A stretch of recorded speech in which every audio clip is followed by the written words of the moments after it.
박사님, 우리 저번 시간에는 미생물이 싸워서 이기는 면역에 대해서 설명해 주셨잖아요. 오늘은 아토피나 비염이나 두드러기 같은 알러지를 일으키는 면역에 대해서 좀 쉽게 설명해 주실 수 있으세요? 우리가 네. 세균이나 바이러스에 의해서 우리 인류가 굉장히 고통을 받았었죠. 네네. 그 과정에서 많은 사람들이 죽었었고, 네. 근데 그 과정에서 누군가는 그 미생물에 의해서 면역을 획득해서 더 강해진 사람도 있었겠죠. 네네네. 그런데 항생제를 개발하면서부터 우리 인류는 이런 미생물에 대해서 이런 항생제의 도움을 받아서 물리칠 수 있게 되었죠. 네. 그리고 생활 환경이 깨끗해지면서 이런 미생물의 감염 자체가 줄어들게 되었고, 네. 그런데 우리 인체의 면역계 입장에서 본다면 이런 미생물에 대한 자극이 현저히 줄었기 때문에 우리 면역계가 활성화되고 강화될 수 있는 기회를 잃어갔기 때문에 우리 인체에서 이러한 미생물과 싸워 이길 수 있는 TH1 면역이 좀 떨어지게 되었어요. 네네네. 우리 인체에는 TH1 면역과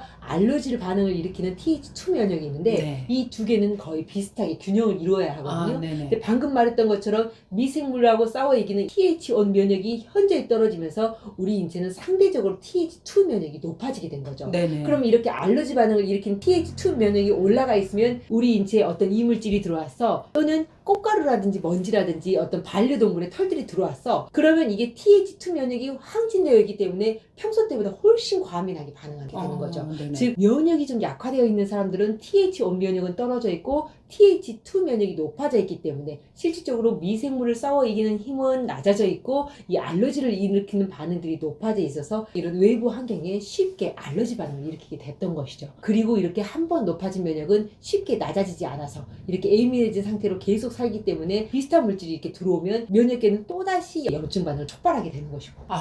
그러면 TH1은 낮아지고 TH2는 높아지니까 감기는 감기대로 자주 걸리고 작은 자극에도 알러지 반응이 오래 가는 거네요. 그렇죠. 특히 한번 예민해진 이 과민 반응은 쉽게 내려가지 않기 때문에 그것과 유사한 것들이 네. 들어오면 쉽게 다시 알러지를 일으키게 되는 것이고. 그럼 선생님 이런 거는 한 번 면역이 떨어지면 다시 고칠 수가 없는 거예요? 아토피나 비염이나 두드러기는 낫지 않는 병이라 그러잖아요. 맞아요. 사실 타고나길 면역계가 허약하게 타고나거나 후천적으로 항생제라든지 이런 미생물들을 죽이는 약들을 오래 사용하는 사람들 같은 경우에는 면역의 균형이 깨져 있기 때문에 이걸 완전히 고치기는 되게 어렵죠. 네. 그래서 병원에서는 항진되어 있는 이 TH2 면역을 낮추기 위해서 전체 면역, 즉 TH1과 TH2 면역을 전체적으로 낮추는 면역 억제제로 평생 관리하는 것이 최선이라고 생각하는 것이고. 그런데 스테로이드나 면역 억제제 같은 거는 부작용이 있잖아요. 더군다나 애기들한테는 그런 거 쓰기가 좀 걱정되거든요. 네. 그럴 때는 어떻게 해야 돼요? 당연히 면역 억제제는 TH1과 TH2를 모두 함께 떨어뜨리니 미생물에 대한 면역까지 떨어져서 감기라든지 폐렴이 더 잘 걸리고 면역이 더 약해지게 되죠. 특히 스테로이드 같은 경우에는 그 자체가 위장 기능까지 저하시키고 신장 기능까지 약화시키기 때문에 아이들에게 스테로이드를 쓰는 것은 정말 신중해야 될 것이고, 하지만 최근에 나온 부분적인 면역 억제제들은 이러한 부작용을 현저히 줄여놨기 때문에 정말로 조절되지 않은 염증 반응 같은 경우에는 이런 도움을 가끔 받는 것도 그렇게 나쁘지는 않죠. 하지만 그런 치료를 할 때는 인체 전체에 건강한 면역이 생길 수 있게끔 혈액의 질을 올려줄 수 있는, 잘 먹고 잘 싸고 잘 자고 규칙적인 운동을 해주어서 건강한 몸을 만드는 것이 근본적으로 더 선행돼야 되겠죠. 그러면 근본적으로 혈액의 질을 올리면 알러지 반응을 일으키는 근본적인 원인을 치료할 수 있는 거네요. 네, 그렇죠. 그러면 요즘은 대체의학 영양제나 또 한의원에서 한약으로도 아토피를 많이 치료한다고 하는데 네. 그게 어떤 원리로 고치는 거예요? 우리가 이런 면역 불균형이 심하지 않은 경우에 뭐 이렇게 차이가 나는 게 아니라 조금 차이가 나는 경우라면 영양제로도 고칠 수 있죠. 제일 많이 알려져 있는 게 오메가3는 들어봤죠? 네네네. 이 오메가3가 알러지를 고치는 원리는 뭐냐면 네. 정상세포가 있어요. 네. 근데 어떤 독소라든지 어떤 산화적 손상이 이 세포를 계속 건들고 자극을 해. 이 세포막이 염증 반응을 일으키면서 정상세포가 염증세포로 바뀌게 되거든요. 네네네. 즉 피부가 가려워서 긁었더니 어느 순간 막 피부가 붉어지고 부풀어 오르고 털어 있는 게 보이는 거죠. 네네. 즉 정상세포가 염증세포로 변하는 것을 막아줄 수 있는 것이 오메가3다라고 이해하면 되거든요. 세포막을 세포막을 건강하게 만들어주면 어떤 자극이 오든 세포막이 정상을 유지할 수 있겠다라고 하는 게 오메가3를 쓰는 이유이죠. 네. 그리고 우리가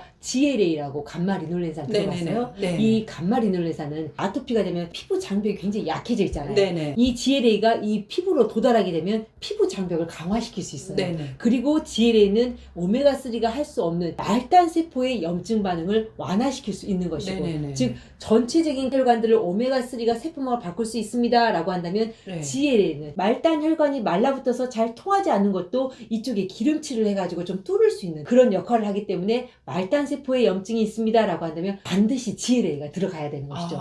그리고 영양제 중에서 TH1 면역과 TH2 면역의 균형을 찾아줄 수 있는 게 비타민 D, 그리고 유산균, 그리고 네. 식물성 스테롤이라고 알려져 있죠. 아. 이 세 가지를 함께 쓸 수도 있고, 심하지 않는 경우에는 식물성 스테롤만 씀으로써 알러지 체질들의 면역 불균형을 교정해 줄 수 있다라고 알려져 있는 것이고, 그러면 한약으로는 어떤 원리로 치료할 수 있어요? 한약으로 이런 알러지 체질들을 교정하는 원리는 우리 인체는 음기와 양기로 이루어졌다고 봐요. 그걸 네. 음양이론이라고 하죠. 네네. 알러지 체질들은 인체에 음기가 많이 부족해졌다고 봐요. 아. 즉 음기가 부족해지면 결합되지 못한 이 열이 위로 오르게 되죠. 네네네. 즉 인체의 물의 기운은 부족하고 허열이 잘 오르는 체질이기 때문에 이러한 허열을 내려주고 음액진액을 보충해주는 치료가 이 사람에게는 염증을 완화시킬 수 있겠죠. 하지만 면역세포가 건강해지는 것이 근본 치료이기 때문에 혈액의 질이 좋아져야 될 것이고, 더 근본적으로는 골수에서 혈액을 만들어내는 기능, 즉 부신의 기능이 좋아져야지만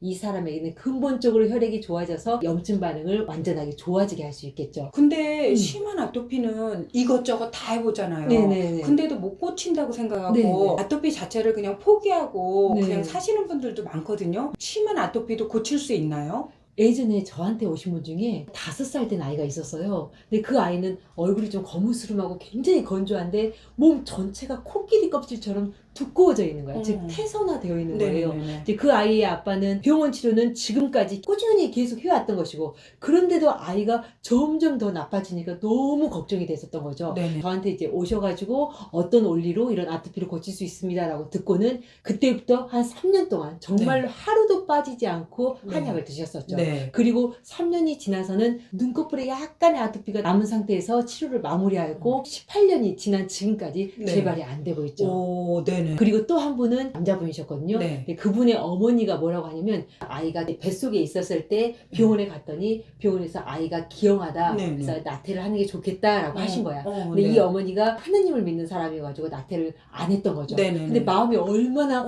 두근두근하고 되게 예. 괴로웠겠어요. 네네. 그분 같은 경우에는 마음을 너무 졸였어. 네네. 그리고 애가 딱 태어났는데 아이가 정상적으로 태어난 거야. 아, 네. 그런데 문제는 아이가 그때부터 평생을 아토피를.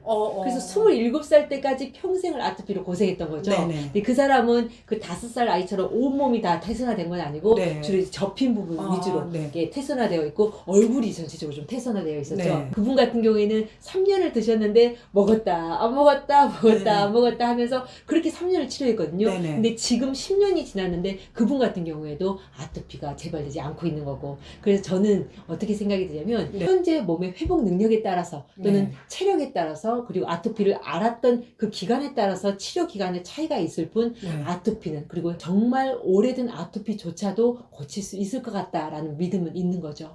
스님 그렇게 말씀하시니까 희망이 있어서 너무 다행인 것 같아요. 네네네. 근데 스님, 한약을 먹기 힘든 사람들도 있잖아요. 네. 그럴 때는 어떻게 해야 돼요? 뭐 맛도 그렇고 네, 경제적으로 좀 부담이 될 수 있습니다라고 네, 네, 할 네. 때죠. 근데 그럴 때는 네. 지금 현재 막 열이 올라가지고 막 염증이 심해지면 한약 과립으로도 이 열을 완화시켜주고 네. 약간 피부 세포를 촉촉하게 해줄 수 있거든요. 네네네. 그래서 염증이 있을 때는 과립으로 좀 쓰다가 한 열흘이든 한 달 정도를 한약을 좀 써주고 네네. 또 다시 어느 정도 좀 쉬었다가 네. 다시 몸에 열이 생기고 염증이 생기면 또 과립을 쓰고 좀 완화되면 또 한약을 쓰는 방법을 이용해서 네. 이 아이를 한 3년 정도 관리를 해주면, 네. 즉 양약을 쓰지 않고 3년 정도 관리를 해주면 네. 이 스스로의 기능이 회복되면서 아토피를 좀 스스로 이겨내게 할 수 있는데 도움이 될 수 있죠. 한약이 부담되시는 분들은 또 그런 방법이 있겠네요. 네, 그렇죠. 그럼 아토피처럼 음. 만성적인 비염도 있고 애들 두드러기도 있거든요. 네네, 그렇죠. 이런 거에 대해서 좀 설명해 주실 수 있으세요? 그건 오늘 이야기가 좀 길어졌으니까 다음 네네. 시간에 나눠도 될까요?